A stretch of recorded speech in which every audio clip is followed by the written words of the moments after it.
Good morning. Can you smell that bacon?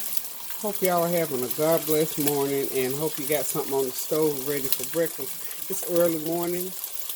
Getting ready to get my day started. I feel like good old fashioned bacon and eggs this morning. So I got some good old pecan wood smoked bacon and I'm frying it up. I'm doing some over easy eggs and a piece of nice toast, y'all, and a hot cup of coffee. This is just one of those simple, everyday, good morning, how do you do breakfasts that you present to the family. Everybody's still, in my house, is still asleep except for me. Lauren was hanging out with me all week long, so I just took her to school. She has to be there like 7:15. And so I decided I'm not getting back in bed. I'm going to cook me a good morning breakfast. Because usually I don't eat breakfast till around 10, but I'm going to eat it this morning about 8:30 or 9 o'clock. I think it's 8:30 now. Eat about 9 o'clock. So anyway, just want to chime in and say, hey, how you doing? Haven't tuned in for a little bit. I've been at the base working, helping with Black History Month with the luncheon, and then they ended up with the banquet over the weekend. Back and forth to the Arts Council, putting stuff back and just doing stuff all around. And here it is Wednesday, and I thought, you know what? I don't think I uploaded anything since maybe Sunday, Saturday, and it's been 3 or 4 days. So I'm back, and I'm still around doing stuff as usual. But like I said, just wanted to chime in and let y'all sit down and have a little bit of breakfast with me. So hang on just a sec, and I'm going to go ahead and get my eggs going and my toast going, get me some coffee in my cup, and we can sit down and chit-chat for a few minutes.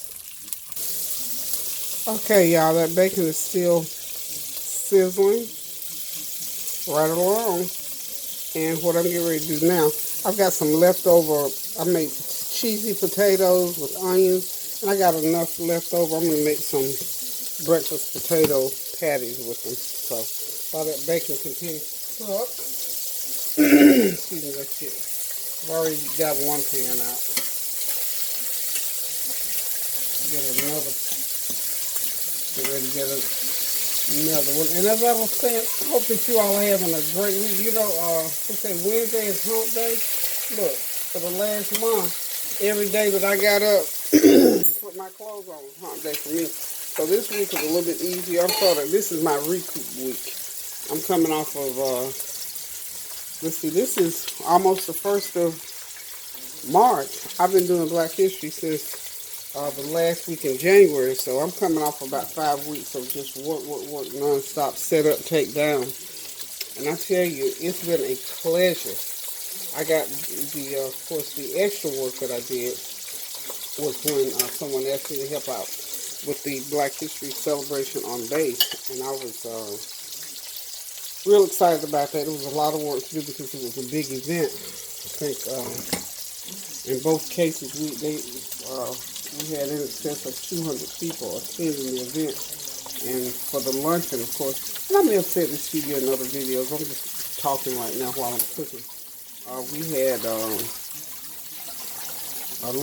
luncheon with about a couple hundred people, and I set up a couple of displays for that. Of course, you had to break it down once the luncheon was over. And then the next weekend, we had the big event, which was the gala, which was the sort of like the ending of the celebration for Black History, physically like that, you know, for event purposes. We had a big banquet. It was huge. I attempted to upload it, but since I got some music incorporated in there, so now I got to go and edit all that music out, and I'll present that to you. But meanwhile, I still owe you a presentation of what I did at the Arts Council, and I've re-recorded that to make sure I didn't have any infringement things.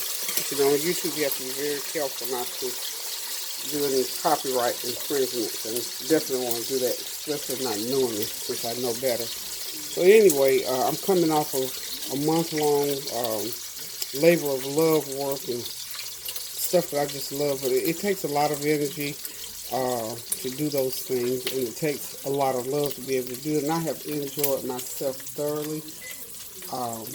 I've been sort of pulling back on the cooking, because, you know, I figured out one thing, I couldn't do both effectively. So anyway, I'm back here just letting y'all see what I'm doing this morning and to chit chat with you. So hold on a minute. I'm going to give you a couple of Black History facts while I sit down and have my breakfast. And hopefully you'll weigh in and talk to me a little bit.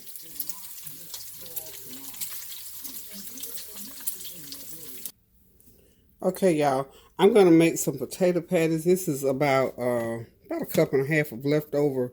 I did some boiled potatoes with onions and cheese the other night, and I had this much left over. So I'm gonna make some breakfast potatoes with it. So here we go. So if you got any leftover potatoes, or if you just want to cook up some and make this, but this is from leftovers. You know me and leftovers. And what I'm doing now is I'm gonna stir one egg, pour that in there. It's one egg. Beat it, and then I'm going to put let's see, I don't know if I want to put a half a cup of flour in there or not. Just this is a half a cup flour, so I've put a fourth in there so far. What I'm just going to do is just I'm going to mix all this in together. Like I said, this is just leftover Idaho potatoes. No, these were russet potatoes, and I don't know if I've done these before where I put them in the microwave. These are my microwaved potatoes. Real good, tasty, and simple to make. Okay, so we want that this mixture to be pretty thick because we're going to drop them in some grease. And you know how that's going to go.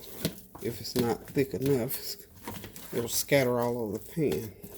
Okay, I'm going to put me a half a teaspoon of black pepper. Now remember, these potatoes are already seasoned. So now you won't see me putting a lot of salt content.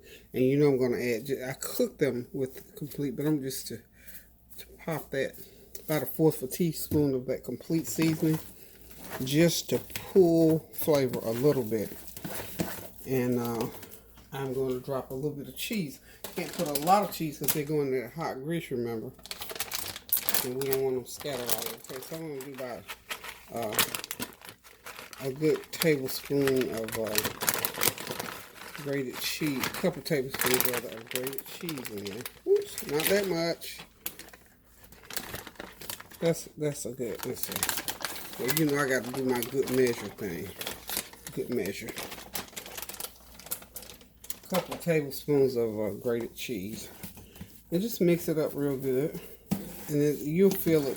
You can feel this. Remember, I told you have to see, feel, smell, hear, and understand food when you cook it if you want it to turn out right. So that's pretty thick, but I'm going to go ahead and put a little bit more flour in there because when the heat hits them, the cheese is going to spread out, and they are loaded with butter already. If you notice, butter is my thing. I'm not putting any butter in there. So this is, again, 1 1/2 cup of potatoes. You can boil them fresh, or you could have had them left over. About a half of a cup of flour, 1 egg beaten, 1/2 teaspoon of black pepper, 1/4 teaspoon, or 1/2, depending on whether you or not you seasoned your potatoes already with that complete seasoning. This is just the rest of that half cup. So I did use a half cup of flour to get that thickness. And what I'm going to do is just heat my grease up, not too hot. And I'm going to put it right in that bacon grease that I fried that bacon in. So we're going to hope and pray that they'll do what they're supposed to do. Matter of fact, I might roll these as I get these done. I think I'm going to roll them in a little bit of flour to ensure that they won't stick to the pan, because I'm not all that certain that they won't stick to the pan. So hold on for a minute for me. Okay, here we are, ready to get these potatoes rolling. Get them laid out on the pan here. I've just taken, this is about a couple of tablespoons full, and all I'm doing is just spooning them up and putting them out on that flour. I'm just going to roll them in this flour, trying to assure them not to stick, but that's no insurance. But in my mind, that'll help. So just roll them out like that, and when we get them in the pan, we're going to press them down to flatten them out a little bit. And this is almost like, you even I remember Dexter, my 33-year-old grandson, coming home from school. They taught them how to make what they call potato latkes. And that's, to me, that's what these are, potato latkes. So if you're familiar with potato latkes, that's all these are.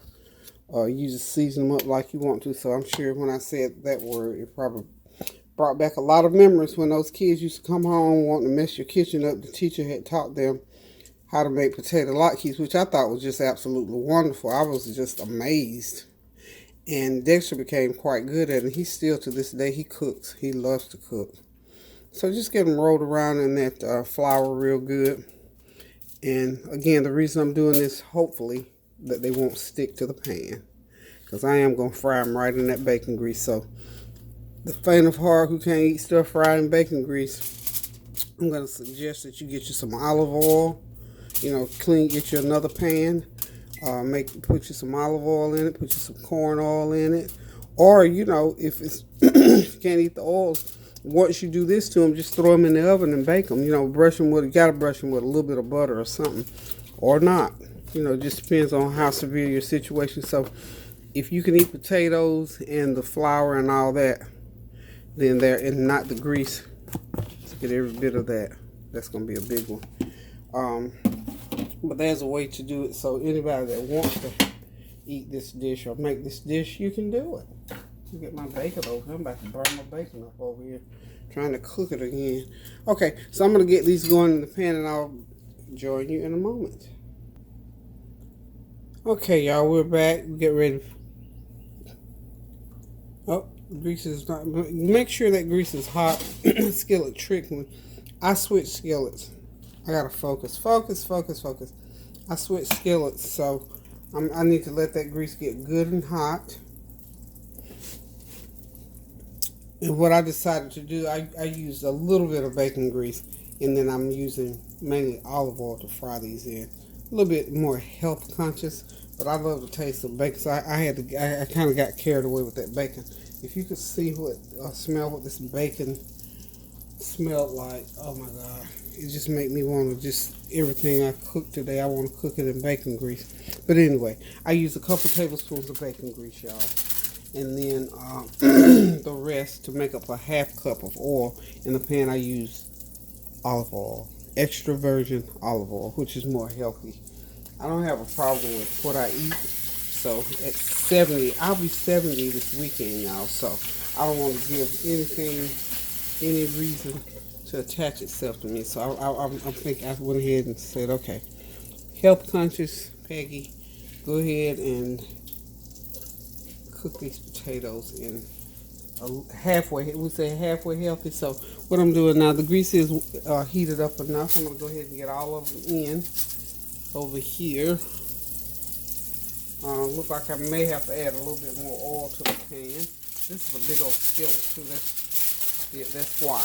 So the bigger skillet, the more, because you want them. Yeah, I'm gonna have to add a little bit more oil to the pan to get that heat down. We don't want that heat real high now, because I don't want these to burn, because they gotta cook at least a couple minutes per side to get them browned and done. Because we want them good and crispy on the outside and nice and cheesy and soft on the inside. So clean that up. Okay. Those are cooking pretty good. Wipe the stove off. Got a little flour there. Yeah. Oh yeah.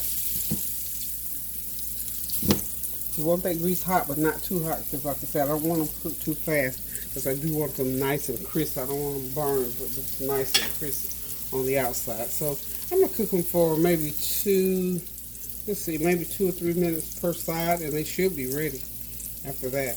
And I got my bacon all crisped up over there, and I'm going to do me a couple of over easy eggs, more than likely.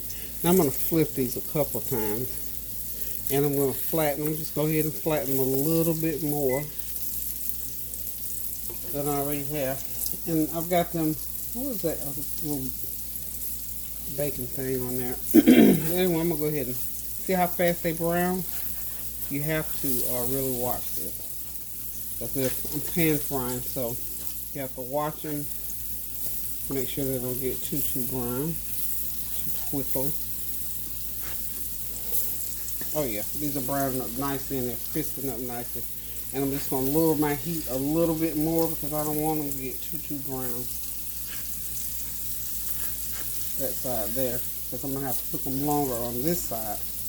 And when that happens, that's all you have to do, just cook them more on one side than the other. Then you have to adjust the heat so that side doesn't get more brown than you want it. But these are, remember the potato latkes, like I said, that the children used to come home and say, Mom, we learned how to make potato latkes, and they had that little recipe and everything, so I can remember. And Dexter, bless his heart, he really liked them. So guess what? Every day, Dexter's Tanya's son, every day when he come to the house, honey, we had to do these potato latkes. And I'm like this. I don't like to discourage children when they're encouraged to do stuff. So of course, you know, I let him, and we did potato lat. We're gonna put a little bit more olive oil around there. About that.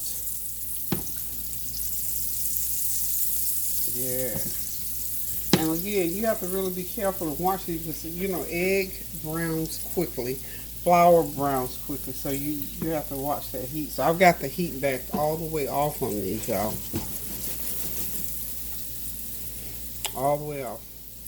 Not off, but I mean, you know, I backed it all the way down to low so they can cook. And at some point, I may even slide them off. And that's what happens sometimes when you have the heat up too high. I had that heat a little bit too high. So you want to start out with it good and hot, and then you need to back it off so when you hit, because as soon as something like this hits the grease, guess what? It starts to brown. So we're going to let those sit there and cook, and we're going to have to cook them. They started at 9:12. It's 9:15 right now. And we're going to see what happens at 9:16. So I will be right back. Okay, my potatoes are ready to come out of the pan. They have cooked through on both sides. How many did I end up with? Quite a few. Let's see. Some bacon over there. Let's move it to the side.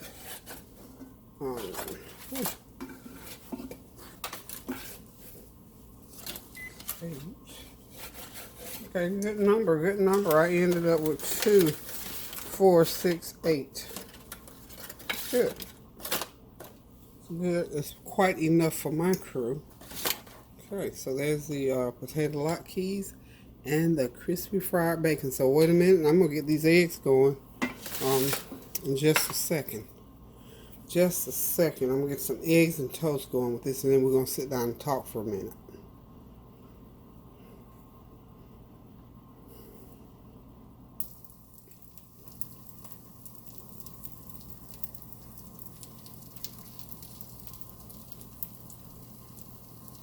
Those 2 over easies are in the skillet. That's what I love about cast iron. They cook so well. I'm just going to flip these one time. Get them flipped over. And then they're going to be on my plate. And I'm going to be sitting at the table here shortly. And we'll get into our conversation. Okay, y'all, there's my hearty breakfast, y'all. My over easy eggs, some artisan's toast, my potato latkes, and some crispy fried bacon. In this bowl right here is some Food Line brand salsa. And this is a Hill Ridge Farms mild pepper jelly. I'm going to try that. Tanya brought that for me. And of course, you know, I got my turmeric coffee in my new tin cup. I love those cups. They keep things really, really cold or really, really hot. And my drink there is lemon water with ice in it. So I'm getting ready to sit down, relax, and enjoy this meal. And we're going to talk for about 5 or 10 minutes. Okay, y'all, I'm making my way around the table. My cameraman is not here, or my camera woman isn't here this morning. So, as usual, I'm it. So, I'm getting myself ready, getting everything ready on the set. Get my pillow. I'm sitting in Tanya's spot. Some of y'all might recognize it, but this is where she normally sits. This is just a better setup this morning for the lighting.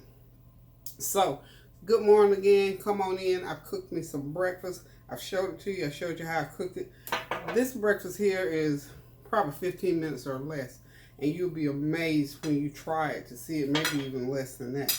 So, let's get started here. And you know, I've been trying to get to Black History Month, um, to get something uploaded for you all to listen to read, or whatever. Get my coffee and stuff all situated over here, get it off to the side. So I'm not going to talk very long this morning because, as usual, I've got some things to do. So we're just going to ask God to bless this food for the nourishment of our bodies, Lord. And we ask that you would sanctify and purify it for our bodies, oh God, and that you would feed the orphans, the children, the sick, the shut-in, and the homeless, that they may eat a meal like this and not have to beg bread. We ask these and all other blessings in your name, God. Amen. So, let's get started. And y'all know me and eating and talking at the same time. I don't really do very well with it. So I'm going to try to nibble my food because I want to eat it while it's still warm. But what I want to talk to you very briefly about this morning is African American History 2019, which I think I've shared with you many times over, that the theme this year is Black migrations, which means the times in which African Americans were moving from one part of this country and from over across the water to get to a certain spot to make better life for themselves. And I'm going to just start it back at 1492, and we know, the Christopher Columbus, and we know that story. But what we probably did not know was that there was an African American, Spanish, and French explorers came over. So it says, Black servants, slaves, and explorers come to the New World with the first Spanish and French explorers. I'm sorry. So slaves came over as early as 1492 and prior to that, but we're just going to pick it up in 1492. So that's one of the significant things that happened to get this migration going and to keep it flowing. So in 1538, there was an African American explorer by the name of Estevano. He was called Little Stephen or Little Stephen. He led an expedition from Mexico discovering what is now known Arizona and New Mexico. Okay. In 1619, the first African American slaves arrived in Jamestown, Virginia. So you see, our history goes back a long way. Now, 1492 is quite a ways back. But there are also some history